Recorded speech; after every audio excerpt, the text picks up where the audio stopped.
मुनियों ने पूछा, हे सूत जी, श्रवण और मनन क्या है तथा कीर्तन कैसे किया जाता है? ब्रह्मा जी ने कहा, ईश्वर के रूप, गुण, नाम और उनके विनाशों में अपनी पूजा और जप से रुचि बढ़ाना तथा निरंतर अपनी युक्तियों सहित अपने मन को उनके सम्मुख रखना मनन है।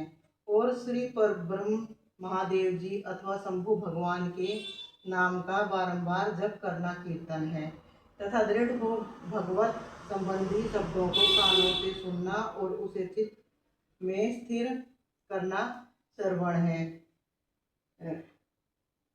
तब सत्संग में बैठकर भगवान श्री महादेव जी की कृपा से श्रवण और कीर्तन कर ले, तब उसका मनन करे, और वही सर्वोत्तम मनन है जिससे आत्मा पवित्र हो जाती है। सूत जी बोले, हे मुनीश्वरों, इस पर साधन संबंधी मैं एक प्राचीन इतिहास आप लोगों को सुनाता हूँ।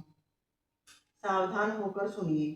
एक समय जब सरस्वती नदी के तट पर मेरे गुरु पराशर पुत्र भगवान वेद व्यास जी जब तप कर रहे थे, तो संत कुमार जी ने आकर उनके निकट बैठकर पूछा, हे भगवान, शिव जी तो प्रत्यक्ष ही सबके सहायक हैं, फिर आप ऐसा तप क्यों कर रहे हैं? व्यास जी ने उत्तर दिया, मुक्ति के लिए।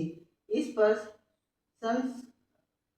संत कुमार जी ने कहा, अवश्य, पहले मुझे भी ऐसा ही भ्रम हुआ था और मैं भी मंदराचल पर्वत पर जाकर तप करने लगा था, परंतु जब दयालु शिव जी की आज्ञा से नंदीकेश्वर ने आकर मुझे यह बतलाया कि शिव जी के श्रवण, कीर्तन और मनन से मुक्ति प्राप्त हो जाती है, तब मेरा सारा भ्रम दूर हो गया। अतएव हे ब्रह्मण, आप भी ऐसा ही कीजिए। यह कहकर संत कुमार जी चले गए। इस पर ऋषियों ने सूत जी से पूछा, जो श्रवण, कीर्तन और मनन नहीं करता, उस जीव की मुक्ति कैसे होती है तथा बिना यत्न किए भी वह कैसे मुक्त होगा?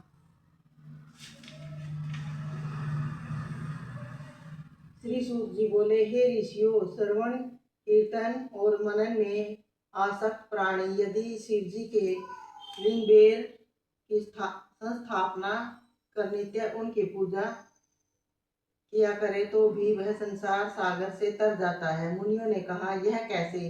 बेर मात्र में ही सब देवताओं की पूजा कैसे संभव हो सकती है, और सर्वदा लिंगेश्वर के द्वारा शिव जी कैसे पूजे जा सकते हैं?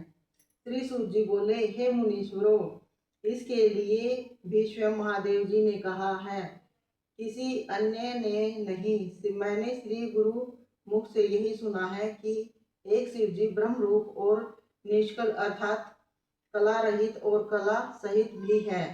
इस निष्कल में निराकार लिंग की प्रधानता है, परंतु वे सभी कलाओं से संयुक्त हैं, इसलिए शिव का साकार बेर स्वरूप भी हो जाता है, और इस साकार और निराकार से ही शिव जी ब्रह्म संज्ञक भी हो जाते हैं। इससे लोग उनके दोनों स्वरूपों की पूजा करते हैं। अन्य देवों में यह तत्व नहीं है। यही कारण है कि वे निष्कल लिंग रूप से पूजित नहीं होते। ब्रह्म पदवी को केवल शंकर जी को ही प्राप्त है। इस वेदांत सार ओम प्रणव के लिए भी संत कुमार जी ने मंदराचल पर्वत पर श्री नंदीकेश्वर जी से प्रश्न किया था, जिस पर नंदीकेश्वर ने यह स्पष्ट कहा था कि एकाकी शिव जी ही इस प्रकार पूजनीय है। कलापूर्ण भगवान शिव का बेर पूजन लोक सम्मत है और वेद ने जिसकी आज्ञा दी है। इस पर जब संत कुमार जी ने लिंग बेर की उत्पत्ति पूछी तो नंदीकेश्वर ने कहा, पूर्व काल में जब ब्रह्मा और विष्णु में युद्ध होगा तो उनके बीच में निष्कल शिव जी ने सतम रूप में प्रकट होकर विश्व संरक्षण किया था, और तभी से महादेव जी का निष्कल लिंग और सकल सकल बेर जगत में प्रचलित हुए। बेर मात्र को देवता ने भी ग्रहण किया। इससे शिव जी के अतिरिक्त बेर लिंग से देवताओं की भी पूजा होने लगी और वही उसका फलदाता हुआ। परंतु शिव जी के लिए लिंग और बेर दोनों ही पूजनीय हुए और जिनसे कल्याण में भोग और मोक्ष दोनों ही प्राप्त होने लगे। श्री नंदिकेश्वर बोले, पूर्व समय में जब श्री विष्णु जी अपने सहायकों एवं अनुचरों सहित श्री लक्ष्मी जी के साथ शेष शैया पर शयन कर रहे थे, तब ब्रह्मवेताओं में श्रेष्ठ ब्रह्मा जी स्वयं ही वहां जा पहुंचे और विष्णु जी को पुत्र कहकर पूछने लगे कि तू कौन है? हे पुत्र, उठ, मुझे देख, मैं तेरा ईश्वर यहाँ आया हूँ। इस पर विष्णु जी के भीतर क्रोध तो हुआ, परंतु उसे दबाकर उन्होंने ब्रह्मा जी से कहा, हे पुत्र, तुम्हारा कल्याण हो, आओ बैठो, मैं तुम्हारा पिता हूँ और कहो कि तुम्हारा मुख टेढ़ा क्यों हो गया है? इस पर ब्रह्मा जी ने कहा, समय के फेर से तुम्हें अभिमान हो गया है। हे पुत्र, मैं तुम्हारा संरक्षक ही नहीं हूँ किंतु समस्त जगत का पितामह हूँ। विष्णु जी ने कहा, रे चोर, तू अपना बड़प्पन क्यों दिखाता है? सारा जगत तो मुझ में निवास करता है। तू मेरे ही नाभि कमल से प्रकट हुआ और मुझसे ही ऐसी बातें करता है। नंदिकेश्वर कहते हैं कि जब इस प्रकार रजोगुण से मुग्ध उन दोनों महानुभावों में विवाद होने लगा, तब वे दोनों अपने को प्रभु कहते कहते एक दूसरे का वध करने पर उद्यत देवता एक दूसरे के प्रति कानाफूसी करने लगे। युद्ध से शर्मित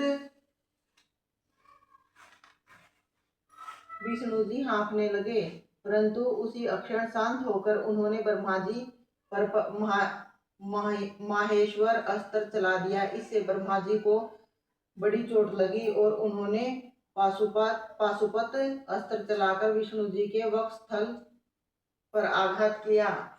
इनके पारस्परिक आघातों से देवता अत्यंत व्याकुल हो उठे और उन्होंने कहा, आप दोनों ही अराजकता उत्पन्न करते हैं, अतः यह सारी सृष्टि शिव जी की है कि जिन त्रिशूलधारी की इच्छा बिना कोई एक तिनका भी इधर से उधर नहीं कर सकता, हम लोग शिव जी के पास जाते हैं। ऐसा कहकर देवगण चंद्रशेखर श्री महादेव जी के पास गए। महादेव जी अपनी सभा में उमा सहित मणिमय दिव्य सिंहासन पर विराजमान थे। देवताओं ने साष्टांग दंडवत कर महादेव जी को नमस्कार किया। उनको नमस्कार करते देख श्री महादेव जी ने उन्हें अपने पास बुला लिया और अर्थ गंभीर वाणी बोले। श्री महादेव जी ईश्वर बोले, हे पुत्रों, तुम कुशल से तो हो, कहो हमारे शासन में सर्वत्र शांति तो है न? मैंने सुना है कि ब्रह्मा और विष्णु परस्पर युद्ध कर रहे हैं और तुम लोग बड़े दुखी हो। अच्छा, तो मैं अपने कुछ गणों को वहां भेजता हूँ, तुम लोग चिंता ना करो। यह कहकर शिव जी ने अपने एक सौगण को वहां चलने की आज्ञा दी। साथ ही स्वयं महादेव जी भी अपने भद्र रथ पर आरूढ़ हो परिकर बांध चलने को तैयार हुए। देवताओं सहित इंद्र भी उनके साथ हुए। वहां पहुंच शिव जी आकाश मंडल में बादलों में छिपकर ब्रह्मा विष्णु का युद्ध देखने लगे। उनके सैनिकों ने भी अपने वाद्यों का बजाना बंद कर दिया, अपना कोलाहल शांत कर दिया और शिव जी का ही अनुगमन किया। देखा तो ब्रह्मा और अच्युत भगवान श्री विष्णु परस्पर युद्ध कर रहे हैं, जबकि इन एक दूसरे के युक्त होते ही त्रैलोक्य भस्म हो जाता है। तब प्रलय के इस रूप को देख निष्कल शिव जी ने से न रहा गया और वे इनका युद्ध शांत करने के लिए वहां महाअग्नि के तुल्य एक स्तंभ के में हो गए और दोनों के बीच में जा खड़े हुए। फिर तो उस महाअग्नि के प्रकट होने से वे शांत हो गए। अस्त्रों के शांत होने पर उस अद्भुत दृश्य को देख कर ब्रह्मा और विष्णु परस्पर कहने लगे कि यह इंद्रियातीत अग्नि स्वरूप स्तंभ क्या है, इसमें हमें इसका पता लगाना चाहिए। ऐसा निश्चय कर दोनों वीर उसकी परीक्षा के लिए बहुत ही शीघ्र वहां से चले। भगवान विष्णु ने शुक्र का रूप धारण किया और वे अब उसके मूल को देखने के लिए नीचे चले गए। ब्रह्मा जी ने हंस का रूप धारण कर उस पर गमन किया। विष्णु जी पाताल में बहुत दूर तक चले गए, परंतु स्तंभ उन्हें कुछ भी पता न चला। तब वह फिर युद्ध भूमि में लौट आए। उधर ब्रह्मा जी ने आकाश में जाकर केतकी का फूल देखा। उन्हें विश्वास हो गया कि हमने स्तंभ का अंत देख लिया। वे केतकी का फूल लिए विष्णु के पास आए। विष्णु जी ने उनके चरण पकड़ लिए। तब ब्रह्मा के छल को जानकर ईश्वर को वहां तत्क्षण प्रकट होना पड़ा और विष्णु जी ने उनका भी चरण पकड़ लिया। विष्णु जी की महानता से ईश्वर प्रसन्न हो गए। उन्होंने कहा, विष्णु तुम बड़े ही सत्यवादी हो, अतः मैं तुम्हें अपनी समानता प्रदान करता हूँ। महाशिव पुराण का अगला भाग कल पढ़ेंगे। हर हर महादेव। जय शिव शंकर।